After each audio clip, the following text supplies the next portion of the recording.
Bible.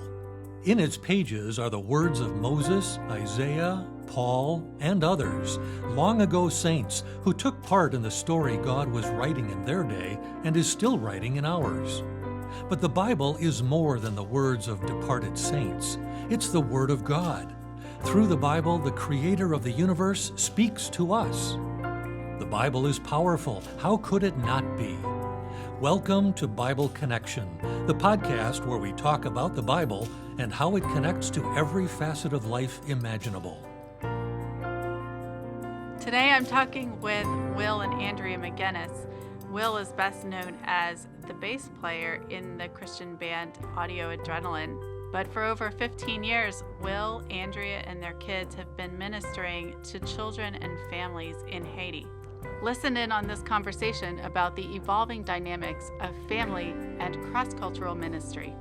I'm Nikki Getman, your host for today's episode, and this is Bible Connection. Will and Andrea, welcome. Thank you so much for joining us here at Bible Connection. We're so glad to have you. We're honored. Yeah, thanks for having us. Yeah, it's very cool. So people might know you well from your years as the bass player on Audio Adrenaline. Yeah.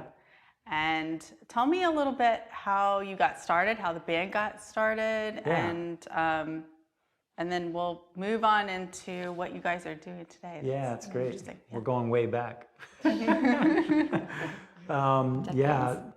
So the band formed at a little small Bible college called Kentucky Christian University. Mm-hmm. And the very first week on the campus, Mark Stewart and I kind of connected, and some of the other bandmates back then. And we, he just knew that I was supposed to be in his band, and I'd only been playing bass a very short while, but got in the band, and we, I'm kind of fast forwarding really fast, but just to keep it kind of quick, but he and I played in a band together all through college, which was 86 to 90, and then we started getting calls from Nashville. Nashville was kind of the hub of Christian music, still is in a lot of ways, but back then especially, Nashville was the community that you wanted to be in as a Christian artist. Mm-hmm.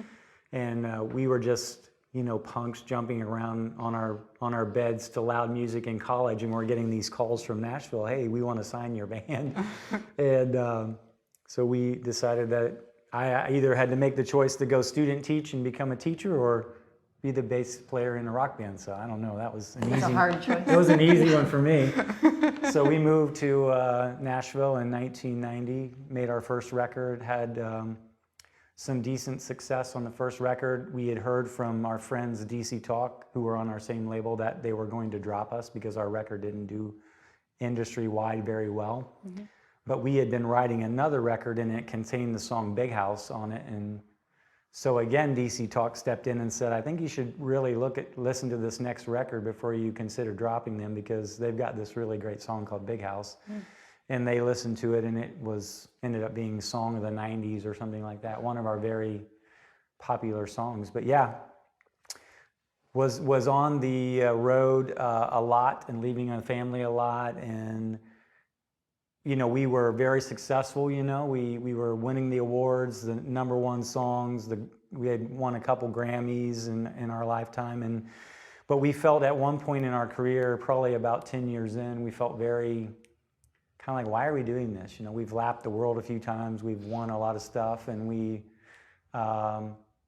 what's really keeping us out here? And so it kind of had a little check of our spirit and soul there, and realized that we needed more of a deep sacrificial kind of reason to go through the motions again. And that's when we started to explore creating something that the band could talk about, like a world vision or a compassion, but this would be our own unique thing that we deeply sacrifice for. And so 1990, 2000 was kind of in that world, and it actually more in the 2003 is when we actually kind of pulled the trigger and decided just to, hey, we're going to do this. We're going to put some money together, go to the country of Haiti, and start what we would call the Hands and Feet Project.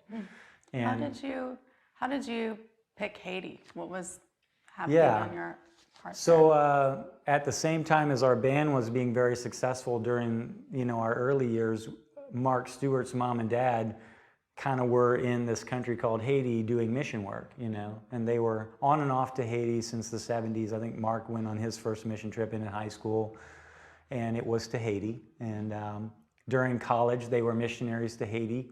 So Mark would go off on his college break, years to Haiti, and we would hear all these stories about Haiti. It was crazy, buck wild, all the complications, and so difficult doing mission work there, and just the plight of the people and the poverty and the real issues that we found when we went in 2003, were that there were a lot of orphan, restavek, and abandoned children there. And so that was the need that we really wanted to address. We thought we'll start a children's village, call it Hands and Feet Project, and let's just hey Mark, can we pull your mom and dad out of retirement, by the way, and have them come and, and run this thing. Yeah. And of course they are just incredible, beautiful souls that follow the Lord like no one that you've ever met. And, at the drop of a hat, they were like, yeah, we'll go to Haiti. We'll go back to Haiti and start this with you.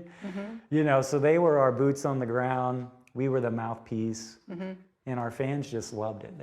They rallied behind it. They saw the deep sacrificial, position that we took as a band, and it just made it all more, we like to feel like we were a band of the people, real organic, not we're the band up on stage and you're the people down there, No, we were a band that was just kind of all encompassing, one to really be a band for the people and about the people, encourage the church, encourage people with our music, but this was a way that they could really join the band in something, become another member, if you will, to go on a trip to Haiti and help save the world, kind of was our initial thoughts. Very flawed thinking, as we'll come to understand. So a small part of the world. So Andrea, you're going through this experience as the wife of a band member who is going around the world a few times and doing that, and you have kids and you're raising kids and going through all that. Can you give us a little bit of behind the scenes? What was that experience like? And then when he comes to you with this let's commit to Haiti idea, like what was that experience like for you? Oh boy. That's interesting. Yeah, I think I don't know how, that spans quite a distance of time. Sure. So I think we, I'll just fast forward maybe through the period where kind of just struggling and wanting to do something maybe new, fresh, something to maybe even give you guys a fresh charge to keep that touring energy up, renewed passion, I think when they were entertaining, combining finances and energy and effort and passions, I was definitely supportive. I had 3 kids under 4 at the time. I was going to say, you're calling me the 4th kid. I do call him the 4th kid. I count Will. I have 4 kids. There are 3 kids under 4 plus Will. Right. And he was back in those days. They traveled, quite a bit. Quite extensively. I don't remember if there were cell phones and all the ways that we people were stayed connected. Pre all of that stuff. I'm pretty sure Will came home with the idea already in place and just was like, "Hey, we got this idea. What are we thinking?" And I definitely think at that time, we weren't planning on being super heavily involved. But just being the funding, being a mouthpiece, maybe him, not me. I was definitely in the background, but he was definitely planning just to be a mouthpiece and support and kind of he's a very energetic, passionate kind of guy. And so I think that was kind of what we thought our role would be. And so I was like, yeah, go for it. I was supportive. I think we had done some small missions through Haiti and the Dominican Republic, and Haiti had always been like kind of a common thread, and I think because of proximity and a lot of other things with a traveling band, it just made a ton of sense. So definitely supportive of it. I didn't want to do anything or go. I just had my own, life kind of that I was managing. I was a working mom, had 3 kids. He was on the road, so I was like, thumbs up, yes. Go for it. Fund it, get it started. Let me know how it goes. Which is probably not the best. You're kind of hearing but... the personality differences. I'm more of a free, wild spirit, and she's definitely like the voice of reason and very structured, very Sure. organized, very reality-based. So Yeah. that's sort of why we work so well together too. But it's So I don't even think I had gone to Haiti with the Hands and Feet Project until, I mean, probably 3 or 4 years after it had already been operating. So, I mean, from the early stages, I wasn't kind of all hands on, you know. Which Yeah. is interesting because you guys really then eventually went in pretty deep, That's right. right? Yes. So We did. tell me what happened after you got started. When it happened. How personal that what did became, happen? really. Yeah, well, you know, I think we, like she said, we started to go to the DR early on in our missions kind of efforts, and it was, I think the early ideas were to just immerse our kids in like different cultures and give them a Our different personal kids. our personal kids. So you know, as we're kind of understanding the blessed nature that we live in here in America, and specifically in Nashville or this, you know, kind of corridor where we get to, you know, reside, we're so blessed, so many things, and we're like, we really need to kind of you know, get our kids out of this bubble that they sort of live in. So early on, I think it was a heart to introduce our kids to new cultures, new ideas, serving, kind of a full, complete picture of what the gospel might really entail. After buying into a faith and really giving your life over to Christ, how does that sort of, you know, parlay into a real outlay into your actual life? You know, whether you're a doctor or a banker, whatever, musician, you know, she was in ad specialties. It's like you still are a Christian in those spaces. What does that look like? You know, and then the mission component was to just kind of like, it was to reframe selfishly as a parent, you know, well, look at all the stuff you got, you know, look at your great life. You're right. You know, what are you doing with that, you know, Right. and are you going to end up being, you know, super needy and kind of like complaining, whiny, you know, and like, I want more? Or are you going to realize your blessing and serve and want to give and want to have a heart of overflow out of that kind of blessed state? And so that was kind of what led us to the DR. And then we sort of got involved in Haiti. Haiti in itself, by its nature, is just so captivating, and it's so, like, it just calls to you as a person who is just kind of adventurous, number one, but also if you have parts of you that are super compassionate, or just like your heart breaks when you see need or hurting or whatever. And so for a lot of those reasons too, I think, well, let's just take our kids to Haiti and see what it's like down there. So I think it was 5, 7, and 9 when we first started taking our children to the Hands and Feet Project. You know? I think it's also, you know, sharing with them what had become a really large part of his passion, our passion, Yeah. kind of where our family was contributing. You just want to involve your kids in that. And so I think that was probably the first step, is taking our family, is how it Yeah. maybe started to shift from maybe just kind of being Yeah. this mouthpiece visionary to kind of exposing our kids to some of the day-to-day maybe struggles and ways to serve. Yeah, and so that things first like trip kind of rolled into, about every summer we would literally carve out, you know, it was maybe a week, and then it went to 2 weeks, and then 3 weeks, and then, you know, a month. So this is leading up to a bigger shift in kind of like where we were actually asked to move our family there by Hands and Feet, and we would do that. But, you know, Andrea, just in typical fashion with Mark and I and kind of our different things that we sort of end up in together, I always say that Mark is the fault of everything that I've ended up into. And then I would say that Mark and I together are the fault as why Andrea ends up in most areas. She's kind of the I'm the cleanup crew. She's the cleanup. You know, we're big vision. We're Right. 40,000-foot view, and then you need an implementer. You know, Sure, any yeah. great visionary needs someone who actually follows through and does the work. Right. And so Andrea seemed to I've been sort a of be, she sort of seems to, was wired that way. And so she ended up on staff at Hands and Feet and has really done everything. I mean, Yeah. from just the day-to-day till now, she's executive director, you know, so. You took your family to Haiti. We did, yes. It is a country that's unlike the U.S. in that it's not as developed as it is here. Yeah. And of course, this is before all the white-hot spotlight on Haiti happened, Yeah. with the earthquake and the hurricanes a couple of years before that. So Yeah. there's a lot that's happened to Haiti Yeah. since you actually took your family there. But Yeah. when you were making that decision, Yeah.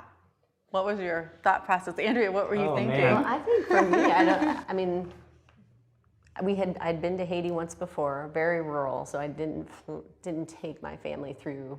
I didn't personally go through Port-au-Prince first. So I think when we took our family for the first time, Actually, we it's a felt very pretty funny good. story, I know we're trying actually. to decide if we're going to tell you. Yeah, we'll tell you. It's very funny. All of our friends thought we were nuts. I mean, Okay. you know, when you have this extended family, and there's just a lot of unknowns about Haiti on the ground, so there's a lot of perception. I think There's a they lot think of it's the news literal state. Hades of the Bible, but we have to correct them and say, no, it's the country, it's Haiti. So there was a lot of pressure. I mean, people had told us we were pretty much, and then maybe completely had said that we're bad parents. We're bad parents. For We're risking our putting our children. children's life in danger. We felt on our faith journey that this was something we really needed to do. We We're just sharing our heart with our kids, and we were all super enthusiastic Yeah. about it, and everybody's just like, you are the horrible you people. lost it. Yeah. And so we decided to continue and take the trip. Yeah, of course. And in the first hour of being in Haiti, well, first of all, when we land, what we didn't want to have happen happened. We got stuck in Port-au-Prince. And this was the one thing that Andrea was terrified about. And I mean, we'll break down in tears, and we're going to have to spend the night in Port-au-Prince. And of course, we were with Drex and Joe, which is Mark's mom and dad. They're veterans of Haiti, veteran missionaries. And they're like, oh, Will and Andrea, it's going to be fine. You're good. We're going to go to this place. It's this awesome place we know of. We can stay in Port. It's going to be really fun. And what they said was true. Yeah. You know, they took us to a place. We were safe. We made it through the night. We got out to the workout in rural Haiti the next day. It was just a blip on the radar. And looking back at it, it was really kind of just showed us that. It was just kind of all of these conversations that just had really led up to this charged us pinnacle, and just yeah. kind of, actually, it wasn't us. It was just all these voices that just were like. Yeah, the negative voices and the you know, and it really, we at some point just had to say, we're going to push that aside, and we're going to trust in what God's doing in us and our family and what He wants to do. And but yeah, that first trip was funny. We got out to the work, and our youngest Fallon was 5, and he in the first hour he had shut his hand in a car door and, you know, screamed bloody murder from that, smashed his fingers. He had stood in a mound of red ants, you know, and they had bit his legs all up, came crying for that. And then he was swinging on the swings with some of the kids, and fell and hit his he head. fell off, and the swing came back and knocked him in the back of the head. So we did a reset. And so we said, well, we made it through the last night and the first hour, and we're good. I think we're going to be okay. So it was great from there on out. But yeah, From there on it was out, challenging. totally awesome. And that was just the Yeah. first year. And But it was also just the spark of relationship too. And I mean, our kids basically would call it their second home. I mean, Yeah. we do have a place there at the Children's Village. Their best friends are there. Lots of They friends, have lots of watched the kids grow relationships. up there. And so it's just pretty interesting that was our first experience. And a lot of our friends who are kind of those negative voices, we've actually taken to Haiti now, their whole family. Not all of them. Yeah. Not all of them, but many of them. Right. And we've taken a lot of families into Haiti because we feel like Hands and Feet has really curated a very special trip for families to Haiti, and that safe nature that they've created makes a lot of people feel comfortable to do that. And And we want to share what what experiencing they hear us missions as a talk family, about. Yeah. and what that's done for our relationship with our kids, and what it's done for their life, and we want other people to experience that. So we've just been, hey, our family's gone. You want a couple other families? And we have a lot of fun introducing people to that first trip, you know, into Haiti. Yeah. So you mentioned a children's village. Tell Yeah. me a little bit about what is the mission of Hands and Feet. What is all involved? Yeah. in So, I mean, I think when Will was talking about 2003, I think having missionaries go down in advance and report back, maybe the greatest need was just childcare. And so originally when we established Hands and Feet, when Audio Adrenaline established Hands and Feet, it was really just to care for, and I think at the time we called them, you know, caring for the orphan The children orphan of and Haiti. abandoned, Well, we hadn't even had abandon at that point. So Yeah. it's, and then ever since that period, we've just been learning, and every step of the way, just kind of adapting to what the needs of the country are, our knowledge, what we're passionate about, our ability and capability to serve, and what that looks like. So now, yes, we've kind of progressed to say, yes, we're fighting for families, we're caring for the orphan and abandoned kids, and that looks really, really a lot more broad than maybe our original vision to go in and just go, hey, we're going to care for these kids. How many but kids? now it's Like, super broad. Yeah. Well, so what are you doing when you say care for kids? Yeah. What does that mean? You referred to our children's village, Yeah. and that's how we care for residential kids. So our children's villages are essentially, we don't try to use the word orphan, so it's essentially an orphanage. So we call them children's village, so it's just takes away the stigma, it's people first language, and so it's just a safe place for orphaned and abandoned children to reside in family homes that we've created. Our care has grown to family preservation. We've reunified kids. We've cared for kids because we've been there for so long. We have kids in transition, so they're over 18 and they're living through this transition period, and community-based care. So that's more like a foster care system. So they're in homes in the community. So it's kind of stretched as we've stretched, I guess, and have grown and become a little bit more wise about possibilities, I guess. Yeah. But in all aspects, That's really, probably we want about family 118 kids, though, we're talking about. 118 in kids. all of those kind of spheres of influence that we have over them. And some of them, and when you started, they were orphans, so you were responsible for all their care. And That's right. and so and the majority still are. Right. The bulk of our care we're all encompassing. So Right. everything from medicine to food to caregivers to homes to emotional care, spiritual care, they're all encompassing. So. And then when we were talking the other day, well, you mentioned that something unexpected started happening because you were taking care of all these kids, and then something you didn't plan on happening with the community. You had parents coming to you and... Yeah, I think that we had tried to operate in excellence and build in excellence and create a model that was really forward thinking and how we cared for the kid, our circle of care around the kid, and in doing that, this great experience we had created on our campus was very alluring to people in the community who, living in the state of poverty that most Haitians live in, thought, well, this has got to be a better opportunity for some of my children, if not all of them, because we're so poor and we can't care for all of them. They have larger families, and so that's actually what created the restavek situation in Haiti, because kid number 5, 6, 7, 8 that they have that they couldn't afford, they might give them over to another, family member as sort of a person who helps them out.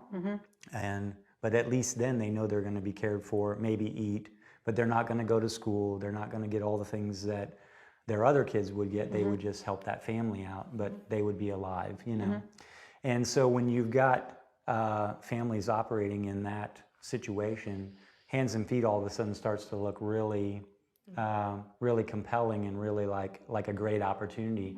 And so we still do have people come to our gate, and we were, of course, any kind of social service in Haiti. That's important to know. So back then, when students were, or parents were, or extended family brought people to our gate, we had to go through this enormous vetting process, and we had to do that all on our own. It was, we had to talk to all the family members. We had to go to the mayor. We had to go to the pastors that we knew that were in their life, the other community members, and say, hey, what's the real story here, and really understand the need, and the mayor would sign off of it, all that. Now today there's a governing body in Haiti, social services, that we work directly with, and it's a lot more Takes the up to date. pressure off, Yeah, for sure. We never wanted to make those judgments, and we wanted to be a place that's a last resort, as kind of Andrea was alluding to, like when a student comes into our care, we want our place to be the last possible solution. We feel like the real family is number one, or an extended family situation, or a foster situation. And from day one, our staff starts to put together the story and build this child's life back together. What's their full name? What are their parents' names? Are they alive? who's their extended family, what part of Haiti did they come from, let's get their birth certificate ironed out. And we just start to build this place where we can start to the reuniting journey to get them placed back into their family kind of scenarios. And so that's very important to us. Yeah, and I think it's a challenge that most people that are listening to this podcast will never be faced. Like, I have multiple kids. How do I provide for this child? And you see maybe what looks like maybe a dream for a Haitian mom to have their kids be fed and go to school and have opportunity that they themselves really don't feel like they'd ever be able to provide. And so sometimes I think there's just a lot of judgment to go, how could you? Like, how could you abandon? And I think even our kids go, how could you? Because I would rather not have any opportunity and be with family, but it's just a struggle.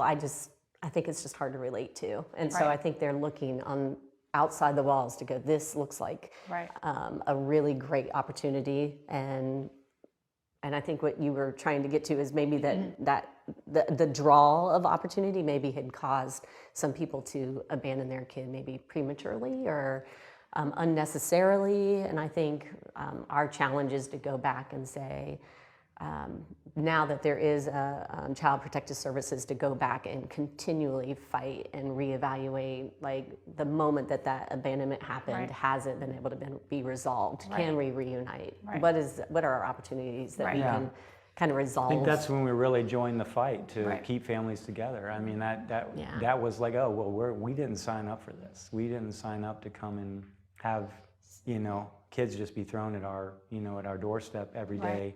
When they have great families, And so now we have the tools, resources, knowledge, experience. So as people still come to abandon their kids to us, then, we put up a really heavy fight for solving the crisis. How long can you keep this up? How can we help? What resources are available? And we never take kids into our campus. Kids are placed in our care with the government. So essentially that helps us to go, we've done what we can do. If this is kind of where you're at, you have to go and you abandon that child to your government, and then that government would place that child in our care if we have space or capacity or funding and other things like that. So it kind of helps us a little bit too, to have maybe somebody to share the burden with. But maybe that awareness that even when you're there and you're trying to do this good thing, there can be these side effects that you didn't anticipate. And what is really the calling of the mission that's there? And it's to do what? It's to promote flourishing of those kids, but also the whole community. And how are we? I'm kind of throwing that out there. But that was a real shift in our approach. We looked at our campuses differently. We looked at any family that came out front differently. I mean, we started asking questions like, could our campus become more of a work, an opportunity to provide jobs, because jobs in Haiti is a way to support a family. We come up with childcare, kind of some different programs that we could support the family that way, where they might be able to, drop a child off at like a daycare kind of setup, and then if they can work and then come back and get the child, and they hear about Jesus, get fed during that time. So it really shifted our whole focus for how we do life in Haiti, and how we do it healthy. Because, I mean, we could have the best intentions, and we did. The band had the greatest heart to start the work. The people who have been down there to serve have had the greatest heart. They've abandoned, great jobs and a life here in America and gone down there to serve. But you can do that with not all the knowledge in a way that hurts the country and hurts families and hurts people. When Helping Hurts is the big book that, obviously took off a few years ago. But that whole mindset, and that's kind of shifted everything from how we bring people in on missions to everything. It's like, how can we have a great cultural exchange? How can we have these programs that work alongside Haitian people and also maybe provide a job, or doesn't take a job for sure, so in those kind of things. So you've had these kids for a number of years. And one of the challenges of that is, you're educating them for what? right? So to help them flourish in their life, and that kind of started a whole additional side to your ministry and your mission in Haiti. Yeah. So what did you start in order to serve that need of these growing kids who are trying to launch out into the world successfully? Well, I think, like you said, I mean, we were providing this this awesome care for students, and in Haiti, we're allowed to keep them up to 18 years old. And so even if you can imagine, you know, your own children at 18 just having to kick them out. And that's not the way you support your kids lovingly into their future life or into the world. You do it gradually, and you start preparing them maybe at 14 or, you know, 12 or 14. You start talking about the goals and the things that they love to do, what they're dreaming about, you know, and then maybe up to 18, you've sort of got some plans in motion and stuff. And then we even created what we call a transition piece to Hands and Feet. It's where they move into the community, guys and girls separately, with a kind of resident advisor that sort of moves in with them and helps them navigate this new life that they've got on their own with some guidelines, you know. And they're learning about everyday life in Haiti. From our campus to that shift is a pretty significant shift. You know, they're going to wash their own clothes, cook for themselves. They're going to get around and navigate the community.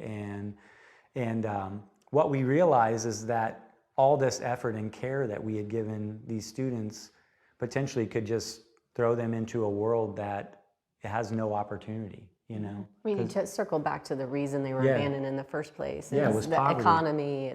There's the lack of jobs. There's a lack of ability to support not only yourself, but, you know, your family. And so we've just, you know, investing another 15 years and potentially really turning our kids out into that same environment. Like how, and without the support of family, how are they going to how are keep they going to themselves? make it? Yeah.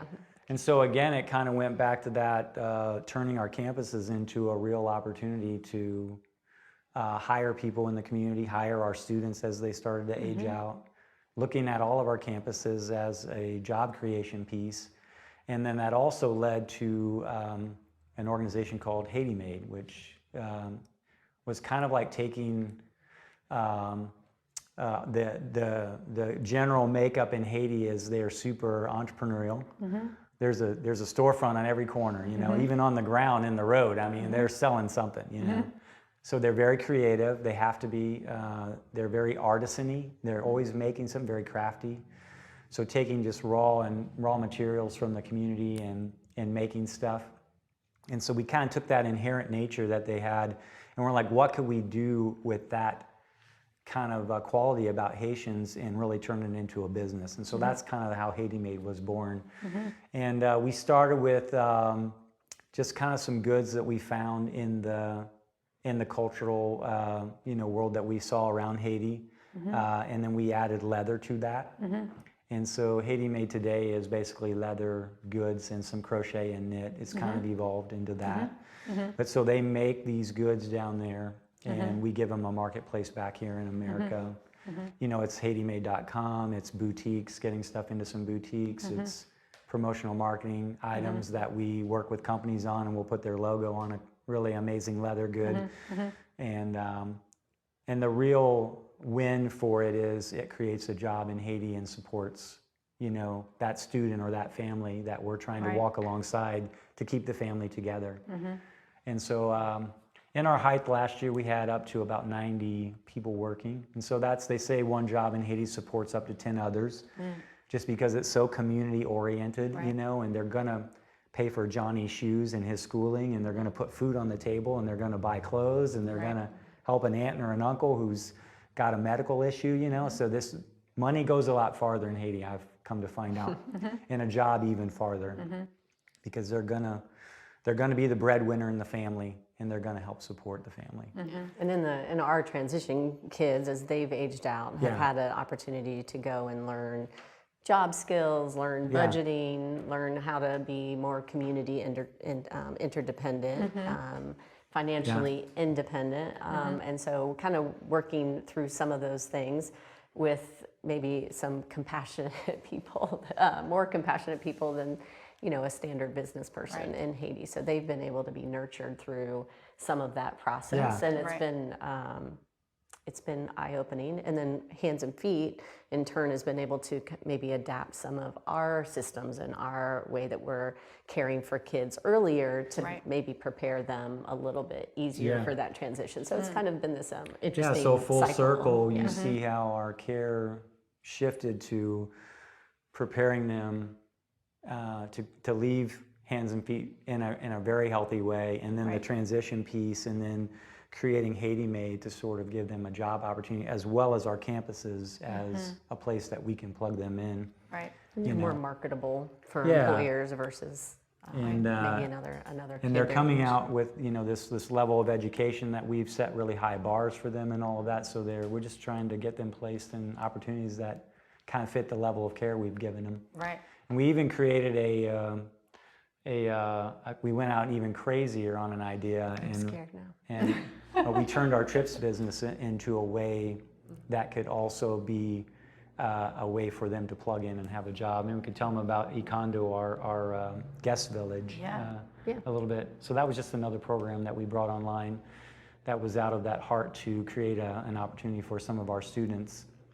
And it was within a mechanism that we already had. People have been coming since day one, to Haiti with us, to experience Haiti, to experience our kids, to experience the work, maybe to help us build, but now to help us build alongside of a Haitian team that's working, and now to do some community work as well. So tell us about the trips, and I particularly want to hear about your water challenge. Oh, cool. Yeah, because I have 3 boys, and so I think this would be a really good fun. thing That's great. So I mean, I think short-term missionaries and short-term trips have always been part of Hands and Feet Project's DNA. Early on, they would come directly to Jacmel, because that was the only site that we had for a long time, so for like 7 or 8 years.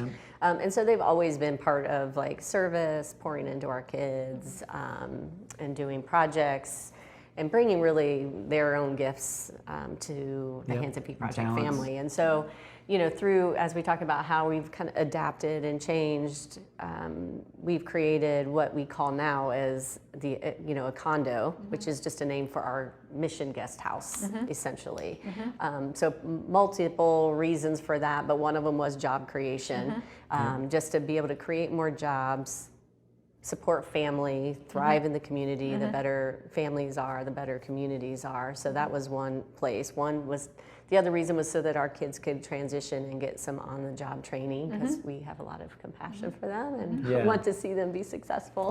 And then part of it was to pull them away from the day-to-day child care challenges with having people come in and out of your home and in and out of children's lives that already struggle with attachment and abandonment and things like that. So we created a condo, and it's a beautiful facility. It's a place where people can retreat and rest, spend time with each other, spend time in the Word.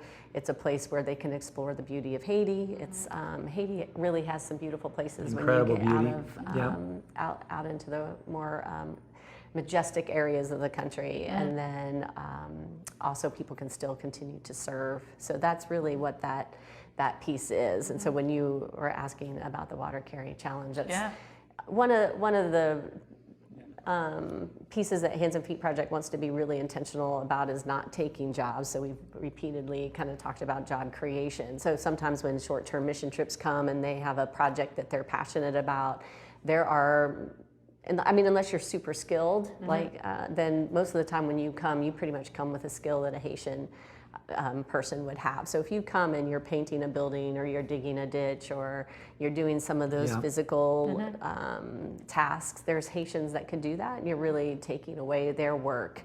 So once you've been in orphan care for 15 years, you definitely don't want to risk a loss of income and potentially causing people to abandon their kids more. So we're super intentional about that. So all of our serve projects are pretty unique. We try to be really intentional. We work alongside Haitians if need be, because that cross-cultural exchange is really transformative, and it's beautiful, and what people come back and just remember, that they weren't separate. They were integrated into our staff and our community. Yeah. So, and I'll let Will share, because how mean, I horrible think- that I've never really, I've walked it, but I don't think I carried No, water. yeah, and it's I think they get to I watched see he carried my bucket. just a day in the life of a Haitian. I mean, they Right. live pretty campy. You know, they have to go to market. They don't have refrigerators and working toilets and running water in their houses. So, you know, they're going to market, you know, for a day or two's needs, you know, and they're doing that multiple times during the week. So you're seeing people from our mountain kind of top where Ikondo is,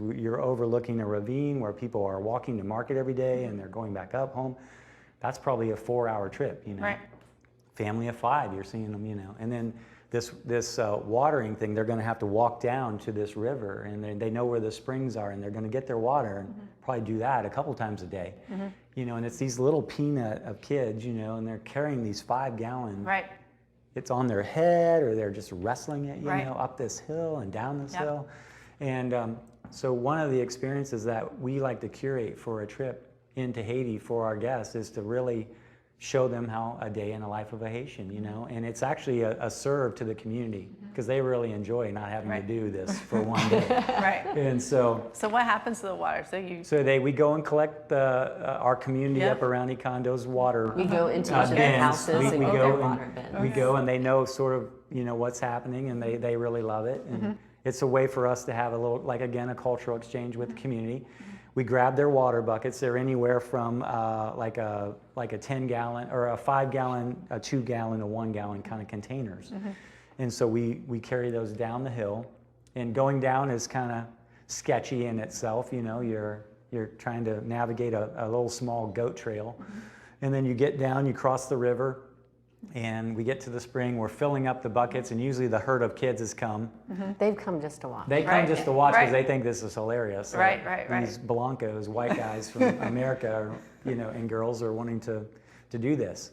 And then And struggling with it. Yeah, and struggling. Right. Water fights will ensue, you know, around the spring, so Right. they're splashing water on you, Yeah, and yeah. it's fun and games. And Yeah. But we're filling up these water containers. And Yeah.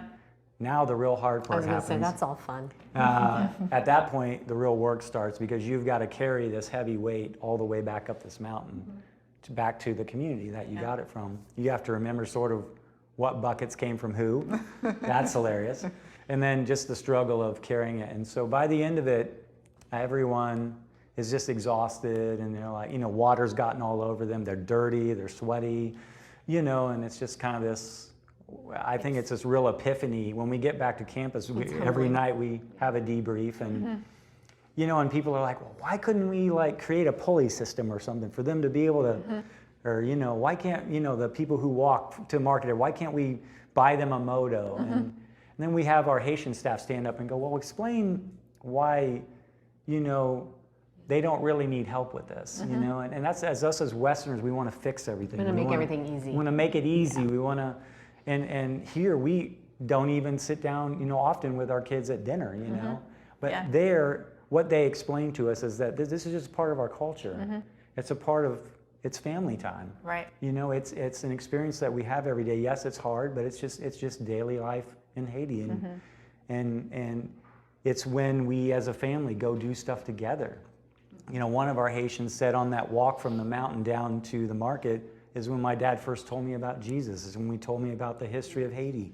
It's when we told him about the struggles of his mom and dad and their mom and dad, and how they ended up in Grand Guave, and you know how they first built their houses and stuff. Right. You know, a lot of that stuff that we just sort of overlook. And you know, often we say, you know, you're not bringing Jesus to Haiti. Jesus was already in Haiti. You know, and so them getting to experience a day in the life of Haiti really kind of breaks them down, and they start to see the flaws in some of our own Western ideas, and the fact that we have technology and we're so busy all the time, and we just don't understand the idea of family anymore. You know, and telling those stories from the olden days, you know. Right. But so this water bucket challenge really kind of, it's just a great jumping off into a great conversation about why you don't always have to fix everything. Right. But Haiti's not broken. Yeah, we can share ideas and best practices and maybe learn from one another. Right. Not just impart our great knowledge on them, you know. And work together to Yeah. relieve suffering or need or whatever, because we certainly have similar Yeah. needs here. So that's just kind of some of the programming that we have when they go on a trip to really, get them away from their technologies, get it quiet, get it slow, and it really messes with people's minds. Right. Yeah. In a good way. We haven't had a lot of quiet, for sure. Yeah. Reading the Bible is important in any format, anytime, anywhere.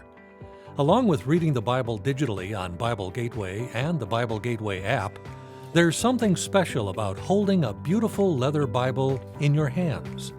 Heirloom quality Premier Collection Bibles feature hand-bound goatskin covers, premium European paper, 3 satin ribbons, and more classic touches that add to the experience of reading God's Word.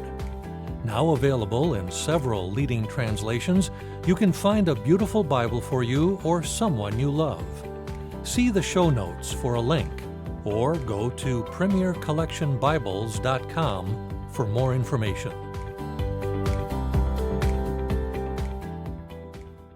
So this being Bible Connection, we believe the Bible is living and active and calls us to things as part of participating in God's design for the world and His big master plan. So what's the Bible saying to you guys now? What's it calling you to now? It's funny, we periodically in our, usually it's at the end of a year, but we'll get words from the Lord. I hope that doesn't sound too crazy, but it's just impressions that we, I remember one year was just surrender, and some of the other years we've just kind of heard these ideas. And I think that this one was, what was our word for this year? I don't know. We wrestled over this word. Yeah. I had a different word. You didn't like it. I didn't like it. What was it? It's ambitious. Ambitious. What was this word? I wanted rest, just for the record. Rest. I was fighting for rest. Yeah, you were fighting. We loved ambition. I'm not sure that's how it goes. I don't know. I don't know. I totally agree. The Bible is living and active, and it's while we lived in Haiti, never was that more true than there. I mean, we clung to Scripture. I clung to my time with the Lord in the morning. It really shaped like what I would even do during the day and kind of how I could. He would give me these words for the team, and Andrea as well, and for our kids, and just it was the real strength and the backbone. But you get here, and we haven't been able to replicate that sense. You get back to America, you're comfortable, and you are busy, and you're like, you don't need God as much, and you think, and you think you have just everything in your own strength again, but it's just. Yeah, we feel like, I think we're the kind of, at least we want to be the kind of people that the Bible speaks to, in a very real way. And that actually has an impact on the way we live our life and the pivots and the shifts that we make. We actually ended up with a couple students from Hands and Feet for the very first time in Hands and Feet's history that were able to come to America and finish their education here in Nashville. And that was sort of a surprise to us. Although we had sort of set the process into motion, we thought it was a really long shot, And all the paperwork that had to be done in Haiti, all the stuff that had to line up in America. And but it happened, and so now these 2 Haitians are here, and we're sort of navigating that. And so that's sort of the new frontier. I don't know if that word ambitious included that, but that was the problem. It could have, so those are the things that sort of happen to us because we trust in sort of how the Bible makes impressions on us and leaves us with these things, Right. Great. Do you guys have, do you have a favorite verse or a life verse that you claim? I think they change by seasons. You definitely have the life verses that just kind of sustain your whole, larger periods of time. I think for me and the challenges that I'm facing, I think, I'm in the midst of maybe some challenges. So it's like Psalm 27, specific, really the whole thing is just really awesome right now. But I think just kind of, I think it's verse 14. It just says, "Wait patiently for the Lord." So it's not my gifting for sure. So I think I tend to kind of want to push things by my own timeline and my own merit. But then I also, right after that, it just talked about being brave and courageous. And so I think just with maybe the temperature and the kind of happenings, maybe even in individual kids' lives, but you can just say some of the complexities of dealing with Haiti is doesn't always feel. Sometimes you just need to be brave and courageous. That's what I'll say. Okay. So whether it's advocating for one specific child's circumstance or the political circumstances as a whole, or just charging your way through maybe at some uncomfortable situations. So I'll just say that. So waiting patiently and being brave and courageous are kind of what I'm hanging on to right now. That's awesome. So, yeah. I mean, I've always had Numbers 6:24 through 26. It's been a verse that I've had for a number of years, and I tend to always wanted to, encourage. I'm kind of an encourager by nature, and I always wanted to have a verse that I could bestow upon someone that would be a verse that lifted them up or encouraged them. So it was kind of my band's verse. I wrote it. If I ever signed my name, whatever, how many times I would put this verse, it was Numbers 6:24 to 26, the priestly blessing. Just may the Lord keep you and watch over you and give you peace. And I'm summarizing there, of course, but it's just one that I've always hung on to, and early on in my young Christian walk, coming from a broken home and some other things, that I really saw God as my Abba Father, like He sort of replaced the vacant earthly father, and then some of those verses that I really clung to were the ones that were just ones that felt like a real pat on the back from a great old dad, that wanted you to do well in life and keep going. Face shine upon you and give you peace. Who wouldn't want that? Yeah. Right. It's awesome. So, and then just to kind of pass that on as encouragement to those in the struggles that we all got. Life is hard for everyone, Christian, non-Christian, work in Haiti, work at a bank, whatever. Right. You have those highs and lows, and so you need, like that, when we're running the race, that end goal, and the passion out there. So yeah. If you were going to summarize all the things that you've learned from all the, the years in ministry in Haiti, and maybe before or whatever, but what is the one thing you've learned? What are you taking away with you? It's probably going to look different for both of us, but I mean, I think it goes back to my earliest becoming a Christian and all of that. It's just that God is faithful, and that it's a faith journey, that we're on, and that He is faithful, So that was sort of using faith there in several contexts, but when we walk in faith, it's not going to look normal to the world. It's actually going to look really crazy. It's going to look very abnormal, and it's almost going to look reckless sometimes. It's going to look like, what are you doing, But I think for me, it's just, I think in our life, if anything else, we've sort of, maybe in her reservations and in my willingness to jump, or, we've been this great balance for one another, I think. But as a rule, as a family, I feel like we've just sort of answered to the different times when we felt God leading us to something, without question, And so if nothing else, I can say when you follow God, like in a childlike faith or just without reservation, that He every time kind of shows up and does His part, And He even turns the bad times into good. We've had some lows, obviously. We've had some really big highs, and in the struggles that we've walked through, just in carnal nature or in, doing ministry, or me being in a band or her job, whatever. I mean, just life stuff that comes at you. And He's spun all of those somehow into ways that we could have never imagined or saw. And I think it's still a process, though, until you maybe end up in heaven. But as long as you can sort of keep that in your mind, you're, I always say you got to be in motion. Motion off the cliff or motion in the right direction. But God will take that motion and he'll do something with it. He can't do something with someone who's not willing to get off the couch, who's not willing to move. Right. Maybe you're held in motionless from fear or from whatever it is, from being hurt before, from whatever. But if you can at least get yourself to take the first step and get in motion, then he has something to work with there. And I think that's just, if anything, we've been able to put ourselves in motion.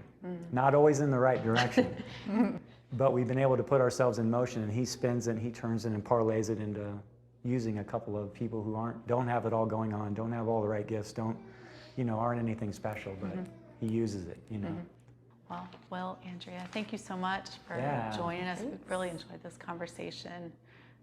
Awesome. Thank you so much. Yeah, it's a pleasure. Awesome.